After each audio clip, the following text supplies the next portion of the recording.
Hi everyone, இந்த வீடியோவில் நம்ம என்ன பார்க்க போகிறோம் அப்படின்னா கடகடன்னு பார்த்தரலாம் VIT EEE எப்படி அப்ளை பண்ணணும் and today is the last date for applying. Already வந்து அவங்க டேட் வந்து கொடுத்துருந்தாங்க, அந்த டேட்டை எக்ஸ்டெண்ட் பண்ணி நிறைய பேர் அப்ளை பண்ணட்டும்னு சொல்லிட்டு 7th April 2024 எக்ஸ்டெண்ட் பண்ணியிருந்தாங்க. ஸோ நம்ம சேனலுக்கு புதுசாக இருந்தீங்கன்னா சப்ஸ்கிரைப் பண்ணலாம் பண்ணுங்கள். இந்த மாதிரி நிறைய வீடியோஸ் கரியர் கைடன்ஸ் சம்மந்தப்பட்டது வரும். அண்ட் ஆல்சோ கீழே அந்த பெல் ஐக்கனை கிளிக் பண்ணி வாட்ஸ்அப் சேனல் லிங்க்கில் ஜாயின் பண்ணுங்கள். லைக் ஸோ ஓகே, 7ஆம் தேதி இன்றைக்கி தான் கடைசி நாள். உடனடியாக பண்ணிடுங்க. ஒன்றும் இல்லை, ரெஜிஸ்ட்ரேஷன் பண்ணுங்கள். Date of birth, gender, so residential, mobile number, email address அடித்து கேப்சா அடிச்சிட்டிங்கன்னா ரெஜிஸ்டர் ஆயிரும். ரெஜிஸ்டர் ஆனதுக்கப்புறம் அப்ளிகேஷன் ஃபார்ம் ஃபில் பண்ணணும். அது ஈஸி தான், ரொம்பலாம் காம்ப்ளிகேட்டாக இருக்குது. ஃபில் பண்ணிவிட்டு நீங்கள் வந்து அப்ளிகேஷன் ப்ராசஸ் முடிச்சிட்டிங்க அப்படிங்கிற மாதிரி தான். பாருங்கள், அப்ளிகேஷன் ப்ராசஸ், அதுக்கப்புறம் பேமெண்ட் பண்ணி ஃபோட்டோ அண்ட் சிக்னேச்சர் அப்லோட் பண்ணணும் அண்ட் டவுன்லோட் பண்ணிக்கோங்க அப்ளிகேஷனை. சரி ஓகே, அப்ளிகேஷன் இன்றைக்கி கடைசி நாள் 12 மணிக்குள்ளே பண்ணிடுங்க, 11 மணிக்குள்ளே பண்ணிடுங்க. அது வரைக்கும் நீட்டாதீங்க, சாயங்காலத்துக்குள்ளே பண்ணிடுங்க. VIT என்ட்ரன்ஸ் எக்ஸாமினேஷன் ஸோ கண்டிப்பாக வந்து பார்த்திங்கன்னா எப்போ நடக்க போகுது அப்படின்னா 20ஆம் தேதியிலேருந்து 27ஆம் தேதி முடியும் நடக்க போகுது. சரிங்களா?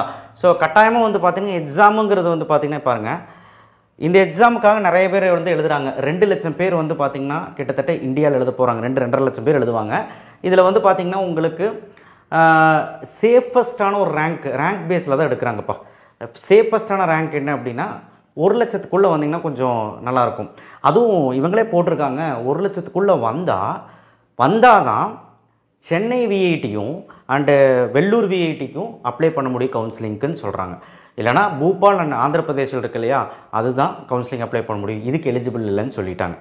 அண்ட் ப்ளஸ் நானே பர்சனலாக சொல்கிறேன், 1 லட்சமெல்லாம் தாண்டி வந்துட்டிங்கனாலே உங்களுக்கு சீட் கிடைக்கிறது கஷ்டம் தான். 1 லட்சத்துக்குள்ளே வந்துட்டிங்க அப்படின்னாலே இந்த 4 கேம்பஸில் ஏதோ ஒரு கேம்பஸில் கிடச்சிரும். பட் எல்லாத்துக்குமே ஒரு கனவு என்னென்னா VIT வெள்ளூர், VIT சென்னையில் படிக்கணும் தான் ஆசை. ஸோ கண்டிப்பாக அதுக்கு நீங்கள் ஒரு 50,000க்குள்ளே வந்தீங்கன்னா ஈஸியாகவே கிடச்சிரும். பட் அது அவ்வளோ ஈஸி இல்லை.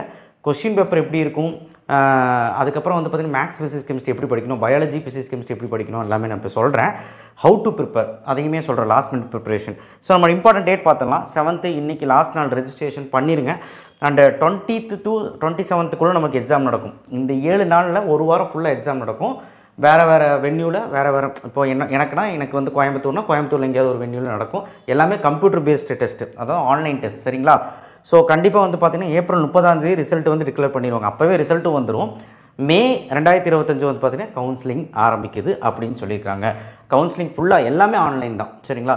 ஸோ இந்த 4 கேம்பஸில் நம்மளுடைய கனவு VIT சென்னையும் VIT வெள்ளூர் தான். ஆந்திர பிரதேஷ் பூபாலும் நல்லது தான். பட் VIT சென்னையும் வெள்ளூரை விட கம்மி தான் நம்ம சொல்லணும். அண்ட் ஆல்சோ இவங்களை பேக்கேஜ், அதாவது ஆனுவல் இன்கம் சொல்லுவாங்க இல்லையா, நம்ம பிளேஸ்மெண்ட்ஸ் செலக்ட் ஆகிருப்போம் இல்லையா, 1 கோடி ரூபாய் வாங்கி கொடுத்துருக்காங்க சம்பளமாக பர் ஆனமுக்கு வாங்கி கொடுத்துருக்காங்க. கண்டிப்பாக இதை அப்ரிஷியேட் பண்ண வேண்டிய ஒரு விஷயந்தான். சரிங்களா?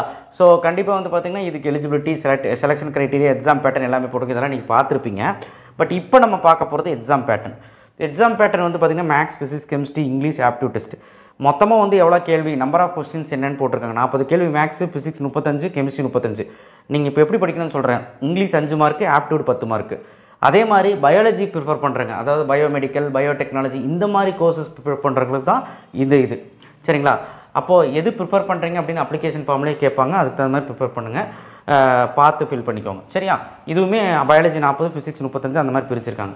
ஸோ இந்த இங்கிலீஷும் ஆப்டிடியூடும் அவ்வளோ முக்கியம் கிடையாது. பட் இருந்தாலும் ஆப்டிடியூடில் வந்து பார்த்திங்கன்னா சும்மா ஒரு கண் வச்சுக்கோங்க. ஒரு யூடியூப் சேனலோ ஏதாவது ஒரு புக்லேயோ எடுத்து நீங்கள் ரெஃபர் பண்ணிங்கன்னா போதும். Just time, date, calendar, data interpretation, reasoning அதுதான் கேட்பாங்க. அண்ட் இங்கிலீஷில் வந்து பார்த்திங்கன்னா காம்ப்ரிஹென்ஷன், வேர்பல், டென்ஸ், ஏதாவது எல்லாமே அப்ஜெக்டிவ் டைப் கொஸ்டின்ஸ் தான். ஸோ இது ஒரு 5 மார்க்கு. ஃபிசிக்ஸ், கெமிஸ்ட்ரி, மேக்ஸை பொறுத்த வரைக்கும் NCERT, அதாவது JEEக்கு ப்ரிப்பேர் பண்ணுறதுக்கு ஈஸியாக இருக்கும்.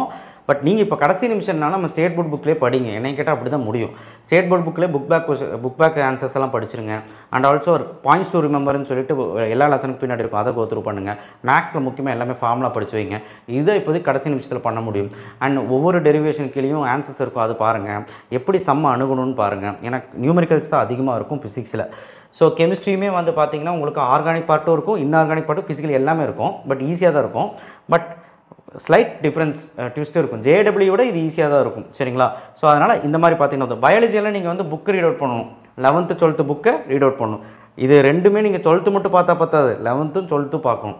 இதுதான் வந்து கடைசி நிமிஷத்தில் கொடுக்குற டிப்ஸ். நீங்கள் வந்து பெரிய NCERTலாம் வாங்கி இப்போ படிக்கணும்னு நினச்சிங்கன்னா முடியாது. நம்ம ஸ்டேட் போர்ட் புக்கிலே படிங்க. அண்ட் இந்த எக்ஸாம் வந்து 2.5 மணி நேரம் நடக்கும். கண்டிப்பாக வந்து பார்த்திங்கன்னா இந்த 2 மணி நேரம் போதுமானது. ஈஸியான ஒரு எக்ஸாம் தான். எவ்வளோ கேள்விகள் இங்கேயே போட்டிருக்காங்க ஒவ்வொரு பார்ட்லேயும். சரிங்களா? ஸோ இதில் வந்து நான் ஃபஸ்ட்டே சொன்ன மாதிரி தான் 1 லட்சத்துக்குள்ளே வந்துட்டிங்கன்னா சேஃபர்.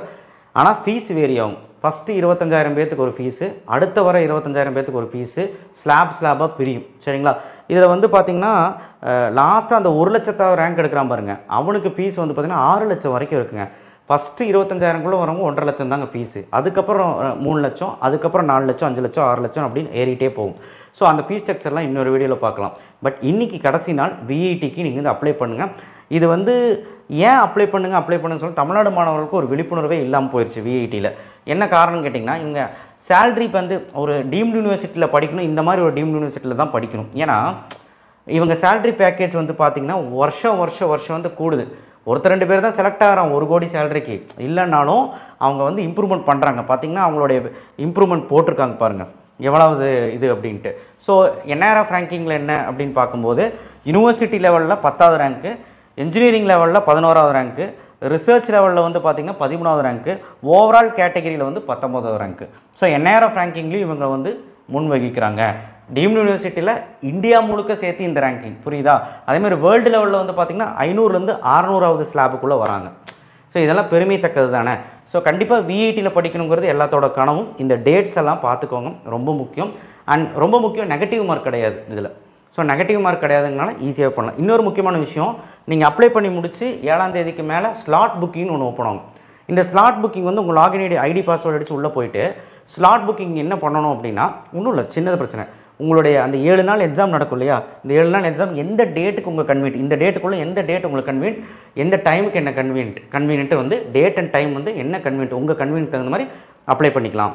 நீங்கள் ஃபண்ட்ஸ் அப்ளை பண்ணிட்டீங்கன்னா அந்த டைம் டேட்டு மாற்ற முடியாது, அது ஒன்றுமே பண்ண முடியாது. அந்த டைம் டேட்டுக்கு தான் நீங்கள் எழுதணும். இதுதான் வந்து ஸ்லாட் புக்கிங். ஸோ இது வந்து பார்த்திங்கன்னா ஸ்லாட் புக்கிங் எனக்கு தெரிஞ்சு ஏப்ரல் 7 முடிஞ்சோடனே ஓப்பன் ஆகிடும். சரிங்களா? ஸோ ஐ திங்க் நாளைக்கோ நாளானைக்குள்ளே ஓப்பன் ஆகிடும். ஸோ நீங்கள் ஸ்லாட் புக்கிங் பண்ணுங்கள், ஓகேவா?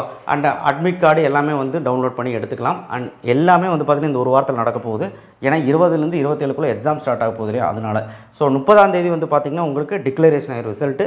And May 2025 counselling, VIT counselling நடக்கும். ஸோ கண்டிப்பாக விஐடி அப்ளை பண்ணுங்கள். இதுதான் இன்ஃபர்மேஷன் நான் சொல்லணும்னு நினச்சேன். எக்ஸாம் பார்த்து பயப்பட வேண்டாம், ட்ரை பண்ணுங்கள். ஆப்ஜெக்டிவ் டைப் கொஸ்டின் தானே, எல்லாமே ட்ரை பண்ணுங்கள், உங்களால் முடியும். ஆப்டிடியூடில் வந்து மேத்தமெட்டிக்கல் மாதிரி தான் இருக்கும். மேத்தமெட்டிக்கல் தான், ப்ராபபிலிட்டி, அதுக்கப்புறம் கேலண்டர், டைமு, டிஸ்டன்ஸு, இந்த மாதிரி ஈஸியாக தான் இருக்கும். இன்டர்பிரிட்டேஷன், டேட்டா அனலைஸு, ரீசனிங், இந்த மாதிரி ஈஸியாக தான் இருக்கும். அதனால் நீங்கள் வந்து ஒரு கை பார்த்துட்டு வாங்க, தப்பு ஒன்றும் கிடையாது, ஓகேவா? ப்ரிப்பேர் பண்ணியிருந்தீங்கன்னா சந்தோஷம். ஜேடபிள்யூ ப்ரிப்பேர் பண்ணியிருந்தால் இது ரொம்ப ஈஸி, ஓகேவா? இந்த 5 சப்ஜெக்டில் ஃபிசிக்ஸ், கெமிஸ்ட்ரி, மேக்ஸ், இங்கிலீஷ், அதுக்கப்புறம் உங்களுடைய அந்த ஆப்டிடியூடு எல்லாம் சேர்த்து ஏதோ ஒரு 3 சப்ஜெக்ட்லையாவது 3 செக்ஷன்லையாவது நீங்கள் நல்லபடியாக பண்ணிங்கன்னா கொஞ்சம் மார்க் ஸ்கோர் ஆகும். நெகட்டிவ் மார்க் இருக்கிறதுனால எல்லா இதுவும் அட்டன் பண்ணலாம், எல்லா கொஷின்ஸும் அட்டன் பண்ணலாம். நீங்கள் இதையும் சொல்லியிருக்கான் 0 மார்க், அதாவது மார்க்கே எடுக்கலன்னா குவாலிஃபை இல்லை, அது தெரிஞ்ச விஷயம் தான். அது எதுக்கு சொல்லியிருக்கான்னு தெரியல, அது சொல்லியிருக்காங்க. ஸோ விஐடி சென்னை, விஐடி வெள்ளூரில் படிக்கணும்னா கண்டிப்பாக நீங்கள் 50வது ரேங்க்குள்ளேயாவது அட்லீஸ்ட் வரணும். அண்ட் 1 லட்சத்தாறு ரேங்க்கெல்லாம் போயிட்டிங்கன்னா வருமா அப்படின்னு கேட்டால் அந்த ஃபீஸ் ஸ்ட்ரக்சர் மாறும். அண்ட் பார்க்கலாம், பொறுத்திருந்து. எல்லாமே அந்த ரேங்கிங் பேஸில் தான் எடுக்கிறாங்க, வேறு எதுவும் கிடையாது. தேங்க்யூ. ஷேர் பண்ணுங்கள், சப்ஸ்கிரைப் பண்ணுங்கள், மறக்காமல் பெல் ஐக்கனை ப்ரெஸ் பண்ணுங்கள். ஏதாவது டவுட் வந்தால் கமெண்ட் பாக்ஸில் கமெண்ட் பண்ணுங்கள். தேங்க்யூ.